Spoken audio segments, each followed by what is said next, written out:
According to Second Spectrum, Klay Thompson had 32 points on 44 touches. It was the 5th time in the last 5 postseasons that he had 30 points on fewer than 50 touches. The rest of the NBA has 4 of those games combined. Klay Thompson, a remarkable and unique player. And was it as simple? They always said, you know what? They said of you, you couldn't throw the ball in the ocean. Now all of a sudden he does his jump in the ocean, right. and everything works out perfectly. I'm kidding, obviously. I'm joking with a very large gentleman sitting here to my right. but as we watch this team play, all kidding aside, right. I want to ask you the question because you know them and you face them and you've gone after them. Do they look in any way vulnerable to you? Can someone beat them in a best out of 7?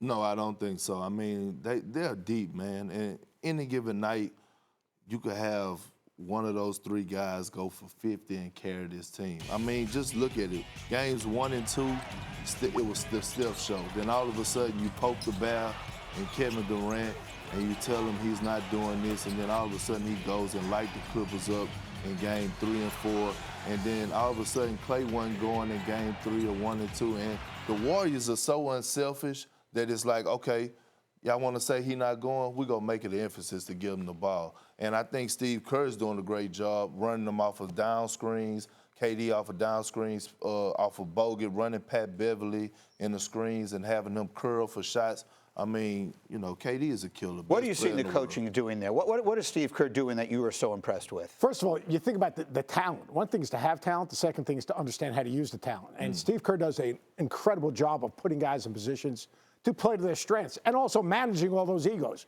What he doesn't get enough credit for is like, all right, game 3, KD was struggling. Beverly was underneath him a little bit. What does he do? He moves him in the action. He moves him off screens. Instead of catching it at the elbow, he's coming off curls. He's coming off down screens. He's coming off different types of actions so Beverly can't guard him. And then defensively, they won this game on the defensive end the other night. I mean, defensively, this is a really underrated defensive team.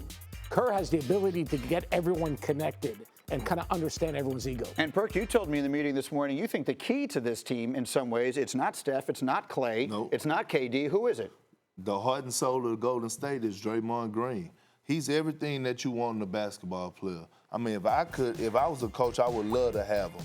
He rebounds, he could guard 1 through 5, he passed the ball really well, he knocks down his shot when need to be. I think Draymond Green is the heart and soul. He brings the emotion. He holds guys accountable. He's an underrated shot blocker. He's everything that you want in a basketball player on the offensive end and the defense. Do you think he's better now that Boogie is out because you have those 2 volatile personalities? Now you eliminate one, and Draymond's kind of the guy again. Absolutely, because you could slide him back to the 5. And what a lot of people don't understand is in Michigan State, Draymond Green played the 5 a lot of times, like majority of the time. So now you go back to that small lineup where you put Iggy at the 4, KD at the 4, and Draymond is comfortable at playing the 5, and that's why I love him. He's the heart and soul of that team.